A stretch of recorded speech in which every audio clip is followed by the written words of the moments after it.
Hello fellow preppers. Our journey today begins with a hard look at the illusion of preparedness that many of us are under. We live in a world where convenience is king and the thought of a sudden crisis seems as distant as a bad dream.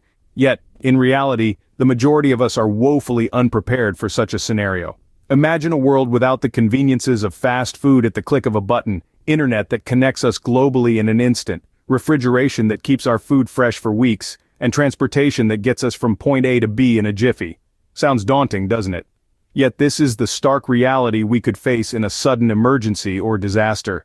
Unfortunately, many of us are lulled into a false sense of security. We assume that our pantries packed with food, our taps running with clean water, and our homes powered by electricity are enough to get us through any crisis. But let's face it, these are mere band-aids on a wound that requires stitches.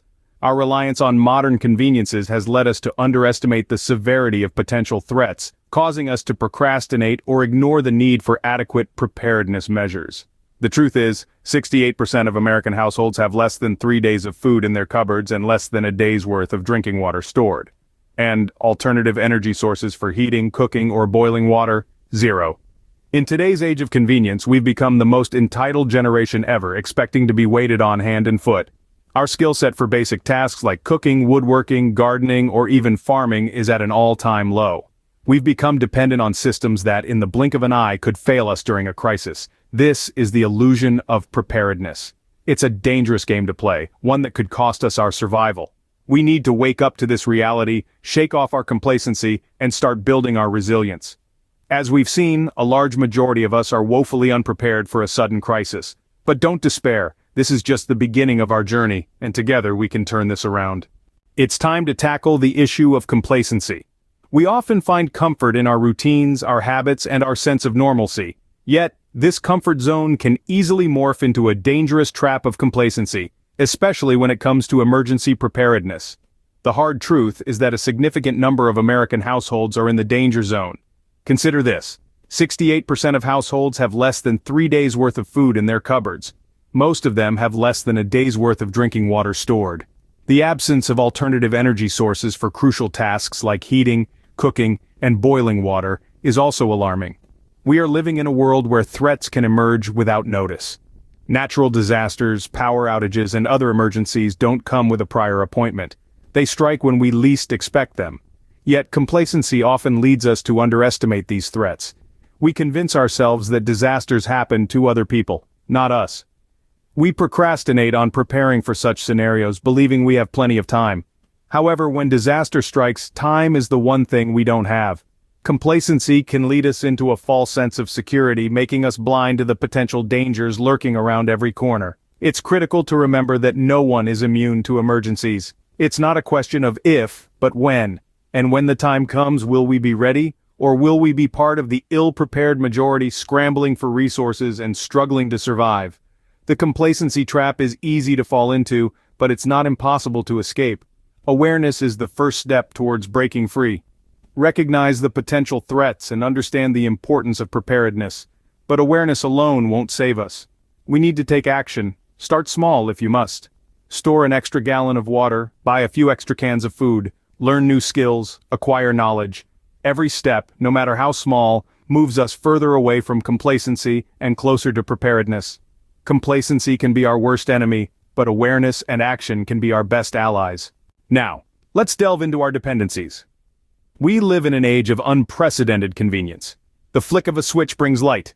The turn of a tap brings clean water. The press of a button cooks our meals. The swipe of a card fills our pantries.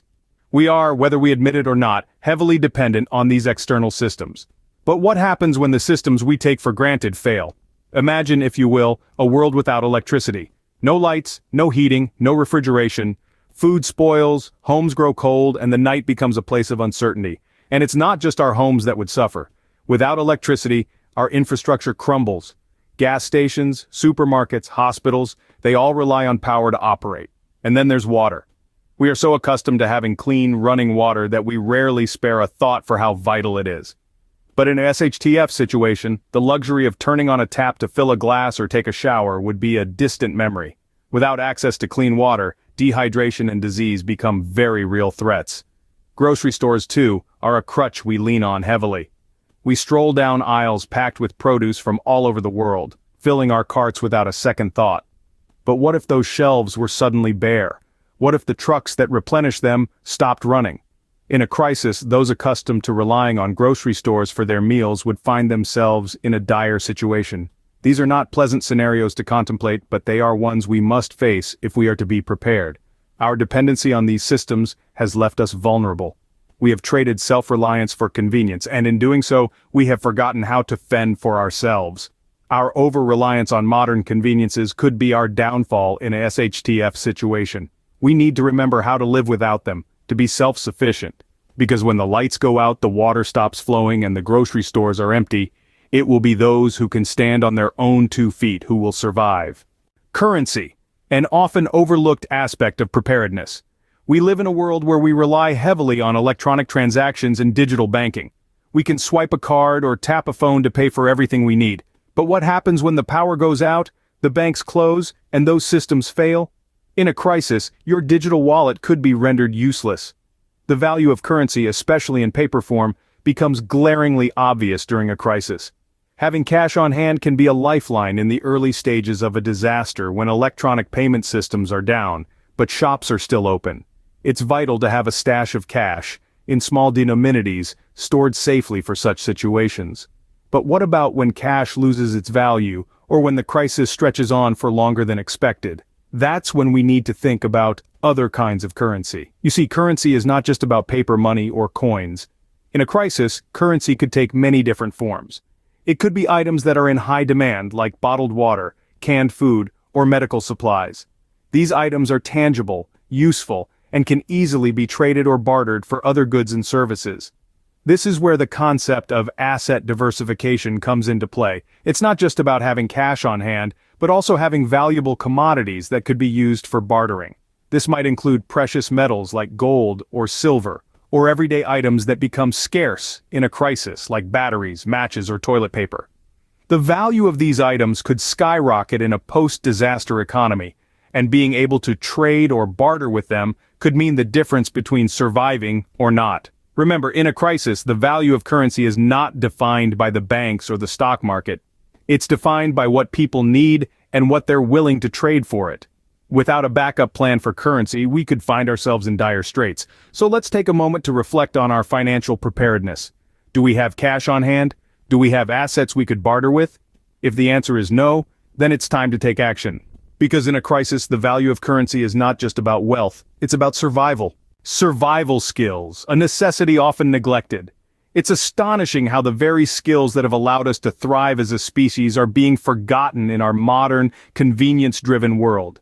These skills, such as first aid, navigation, and fire-making, can be the difference between life and death when disaster strikes. First aid is not just about putting a band-aid on a cut, it's about knowing how to treat injuries, prevent infection, and perhaps most importantly, stay calm in a crisis. Navigation, it's not just about reading a map, it's about understanding your surroundings, knowing how to find your way when landmarks are gone and technology fails you. Fire-making, it's not just about staying warm, it's about cooking food, purifying water, and signaling for help. And it's not just these skills.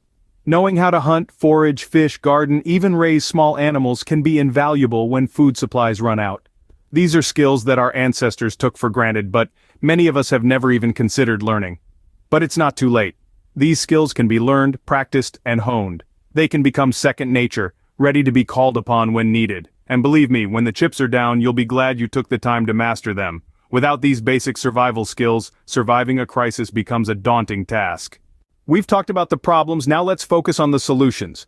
It's time to take action. Begin by securing extra food and water. These are the basics for survival. Don't stop there.